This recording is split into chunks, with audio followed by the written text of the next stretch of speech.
mga kaibigan, all out full force na po ang mga tinatawag nga na Cubs ng Barangay Ginebra. Todo suporta po sila dito sa Game 5 ng PBA Governors Cup Finals. Kaya naman kinausap po namin yung mga talagang diehard fans nila, yung mga kumakanta, saka pati yung mga pamilya nila na todo suporta dito sa barangay.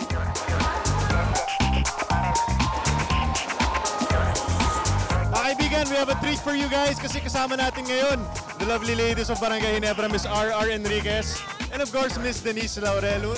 Simulan natin si R.R. una sa lahat. Sobrang nagwala yung si JJ Helter Brand ng Game 4. Pinapanood mo siya, anong naramdaman mo yung nangyayari lahat ng yung fourth quarter? Grabe, sobrang amazing. Tsaka sobrang natiri-eyed ako doon nung nagwala siyang ganon, nung nakapag-perform siya ng maayos. Kasi it's his birthday and we've been praying for that nung night. Kasi sinelebrate namin yung birthday niya. Lahat kami sa Bible study namin, nag-pray kami na sana magamit siya. And yun, amazing kasi ginamit talaga siya and hindi ko ini-expect na maglalaro siya at makakapag-shoot siya ng mga ilang 3 points. Sinabi nga ni Coach Tim na parang gutom na gutom nga siya maglaro ng game. Naramdaman mo ba sa na parang gusto niya talaga mag-go out with a bang ngayong finals na to?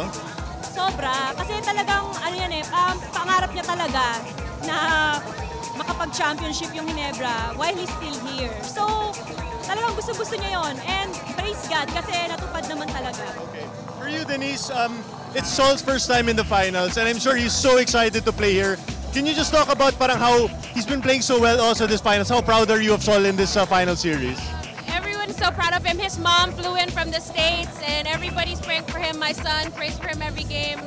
Everybody watches on TV. He's been so focused. Disiplinado talaga yan eh. Kada game, kahit hindi finals, talagang every game in the zone. Pero mas lalo na ngayon, taking care of his health, keeping his focus. So he's super duper excited for the team, happy, and he wants to do everything he can para mabigay niya talaga lahat, todo-todo.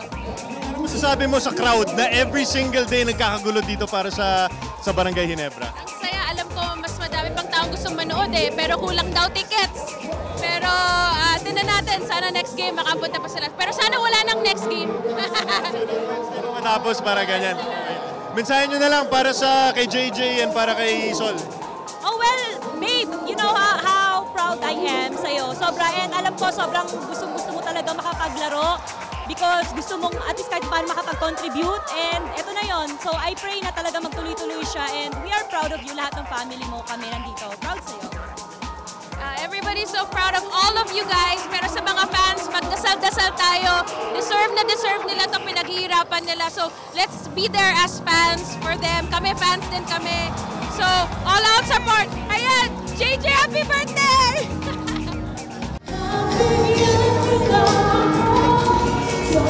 Kanina, nagkaroon ka ng pagkakataon na umawit sa may half court, diba? So ano yung pakiramdam mo?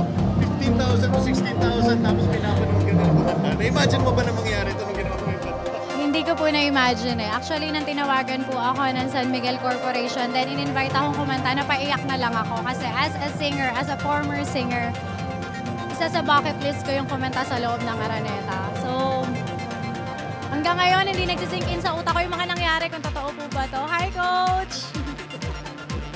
Hi! Nakakaloka.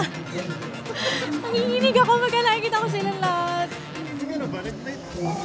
Nag-reach out mo si Gary Planata sa Not yet pa. Not yet pa. Pero yun nga po. Nagkaroon ka ng duet, tingin mo ba? Dream.